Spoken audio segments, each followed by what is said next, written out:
Ben ritrovati gentili amici e amiche all'ascolto, edizione pomeridiana del nostro audiogiornale per quanto riguarda quello che è accaduto in Friuli Venezia Giulia nelle ultime ore.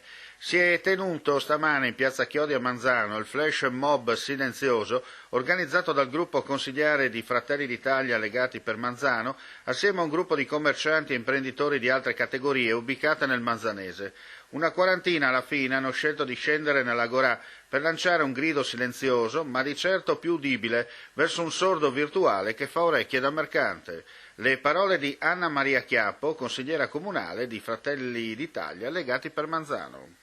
Sì, certo, tutti hanno ormai aspettato troppo tempo, tutti sanno che devono rispettare le loro restrizioni, però pensiamo che sia ora di farli riaprire perché tutti vogliono lavorare, altrimenti ci perdono ancora.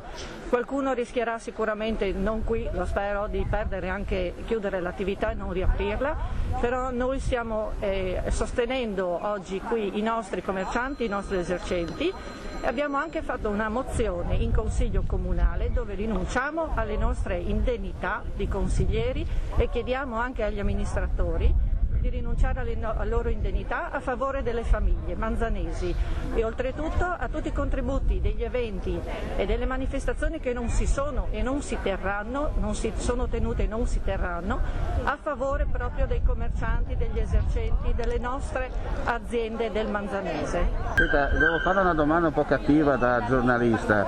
Il vostro gruppo comunque ha un referente anche a livello regionale per quanto riguarda la maggioranza attuale di governo. Per quanto riguarda i contatti ci sono stati, c'è interesse a fare qualcosa, nel piccolo una goccia nel mare, per amor di Dio, però qualcosa di buono c'è una prospettiva sicura, qualcosa di importante in essere? Sì, certo, questa giornata di oggi, questa nostra intenzione è stata anche affiancata dal Circolo di Fratelli d'Italia di Manzano e siamo in contatto con il nostro consigliere regionale che so che sta preparando anche degli emendamenti da proporre in Consiglio regionale a favore proprio degli esercenti, dei commercianti, di tutte le attività produttive. Insomma, per concludere abbiamo detto una goccia nel mare ma positiva. Certo, sicuramente si inizia da poco, ma un po' alla volta ci si allarga e si cresce. Noi siamo a favore, stiamo lottando insieme ai nostri commercianti, secondo noi è dal Comune che dovrebbe partire la prima iniziativa perché è da noi che dobbiamo dare l'esempio a loro che gli siamo vicini. Da domani 12 volontari della Protezione Civile del Friuli Venezia Giulia saranno operativi nella stazione centrale di Trieste per controllare il mantenimento delle distanze di sicurezza, dare informazioni sull'emergenza ed essere di supporto ai viaggiatori, fornendo mascherine a chi avesse la propria in condizioni non più funzionali ai fini della protezione. Lo ha comunicato oggi il vicegovernatore del Friuli Venezia Giulia, Riccardo Riccardi, dalla sede operativa di Palmanova della Protezione Civile. In Friuli Venezia Giulia l'iniziativa per il momento viene realizzata solo a Trieste, in quanto la scelta, intrapresa dallo stesso Dipartimento Nazionale, è quella di garantire, con le riaperture delle attività produttive, dei presidi nei punti modali del trasporto pubblico dei capoluoghi di regione. Le forze dell'ordine hanno controllato nella giornata di sabato 2.531 persone e ne hanno sanzionate 94. Sono state denunciate una persona per false attestazioni e 3 per altri reati che non legati al decreto. Sono stati inoltre controllati 919 tra esercizi pubblici e attività commerciali presenti in regione, sanzionando alla fine 2 di questi. Via libera al fotofinish, da lunedì riaprono le imprese del restauro artistico in Friuli Venezia Giulia.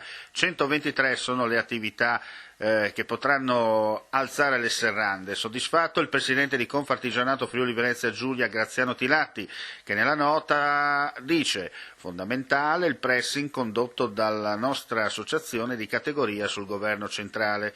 Il capo categoria regionale, componente del direttivo nazionale di Confartigianato Restauro, Roberto Portolan, aggiunge: abituati da sempre a lavorare con le piccole aziende e in cantieri vietati a non addetti ai lavori.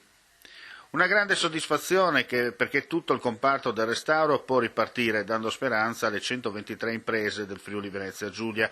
E il proseguimento del discorso di Graziano Tilatti e il capogruppo regionale di Confartigianato Restauro FVG Roberto Portolan, commentando assieme la decisione del governo arrivata sabato sera in piena zona Cesarini, usando un termine calcistico, perché consente di fatto e de iure l'apertura delle attività alle imprese del restauro artistico già dalla giornata di domani, lunedì 4 maggio. E con questa notizia chiudiamo qui la pagina informativa dedicata al Friuli Venezia Giulia. Vi ricordiamo che nel tardo pomeriggio dovrebbe uscire il decreto firmato dal governatore del Friuli Venezia Giulia Massimiliano Fedriga in merito alle nuove norme di rispetto del Covid-19, dunque ci saranno, come si dice, un piccolo ulteriore allargamento delle maglie. Appena ci sarà il comunicato lo pubblicheremo sulla nostra pagina Facebook di friulitv.net e chiaramente riprenderemo in apertura la notizia nell'edizione della notte dell'audio giornale dal Friuli Venezia Giulia.